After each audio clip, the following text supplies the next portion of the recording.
ஆண்டவரால் ஆசீர்வதிக்கப்பட்ட அருமையான தேவ ஜனங்களே, இன்று நாம் வாசிக்கக்கூடிய தலைப்பு என்னவென்றால், பரிசுத்தமான வேராயிருப்போம். இப்பொழுதே கோடாரியானது மரங்களின் வேரருகே வைத்திருக்கிறது. மத்தேயு 5வது அதிகாரம் 10வது வசனம். ஒரு காலத்தில் ஏழையனில் இரட்சகனாக இருந்த சீமை கருவேலை மரங்கள் இப்பொழுது வில்லனாக பார்க்கப்படுகிறது. 1960ஆம் ஆண்டுகளில் விறகு அடுப்புதான் அநேகரின் இல்லங்களில் இருந்தது.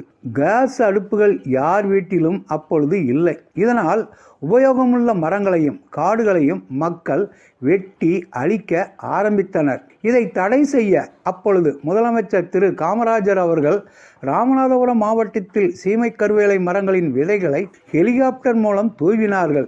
மற்ற மாவட்டங்களில் புறம்போக்கு நிலங்களிலும் விளைநிலம் அல்லாத நத்தம் இடங்களிலும் குளக்கரைகளிலும் இந்த சீமை கருவேலை மரக்கன்றுகளை நடும்படி அதிகாரிகள் ஆலோசனை சொன்னார்கள். இப்பொழுது விறகுகளின் தேவை மிகவும் குறைந்து விட்டது. இந்த மரத்தினால் முக்கியமாக நிலத்தடி நீர் குறைகிறது. ஆகாய மண்டலத்தில் உள்ள ஈரப்பசையை இதன் இலைகள் உறிஞ்சுகின்றன. இந்த மரத்தின் முள் குத்தினால் உயிருக்கு ஆபத்து கூட ஏற்படும். இதனால் ஆடு மாடுகளுக்கும் தீங்கு ஏற்படுகிறது. எனவே இவைகளை ஒழிக்க வேண்டுமென நீதிமன்றங்கள் உத்தரவு பிறப்பித்தது. இதை வேரோடு பிடுங்கி எடுத்தால்தான் அழியும். அதற்கான வேலைகள் எல்லா மாவட்டங்களிலும் தொடர்ந்து நடைபெற்று கொண்டிருக்கின்றது. அரசாங்கம் மட்டுமல்லாது பொது ஜனங்களும் இந்த திட்டத்தில் பங்கு பெற்றால் இந்த தீமையை கூடிய விரைவில் வேரோடு அறுத்தெறியலாம். 1. கசப்பான வேர். சபைகளில் கசப்பான வேர் முளைத்தெழும்பி கலகம் உண்டாக்கலாம். அது நிமித்தம் அநேகர் பாதிக்கப்படக்கூடும். அநேகர் தேவனுடைய கிருபையை இழந்து போகவும் கூடும். எனவே இந்த கசப்பான வேர்களை முற்றிலும் அழிக்க வேண்டும். எபிரேயர் 12வது அதிகாரம் 15வது வசனம். வேரோடு அகற்ற வேண்டும். 2. நஞ்சுள்ள வேர். நம்முடைய தேவனாகிய கர்த்தரை விட்டு அகலுகிற இருதயமுள்ள நஞ்சையும் எட்டியையும் முளைப்பிக்கிற யாதொரு வேர் உங்களில் இராதபடிக்கும் பாருங்கள்.